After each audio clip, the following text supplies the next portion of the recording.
Dilshodaxon, Yaxshimisiz? yaxshimisiz? Yo'ldinglar. Hech nevaram tuzalmayapti, yo'tallari o'tmayapti.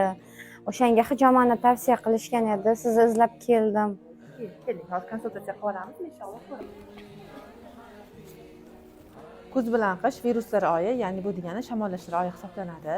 Xo'p, endi hijoma hozir foydalimi bolamga tavsiya so'rayotgan bo'lsangiz, albatta foydali hijoma. Birinchi o'rinda bu qondagi viruslar, bakteriyalarni Alloh o'zi bilan yo'qotib beradi. Busi yana hijoma bolalarda diqqatni oshirishga va xotirani yaxshilashga ham va immun tizimini faol ishlashiga ham yordam beradi. Hijoma olganda immunitet yaxshilanganligi hisobiga bolalarda kam kasalliklarga chalinishi kuchayadi va sog'lom hamda tetik bo'ladi. Hijoma qilib beramiz, inshaalloh natijasini ko'rasiz o'zingiz.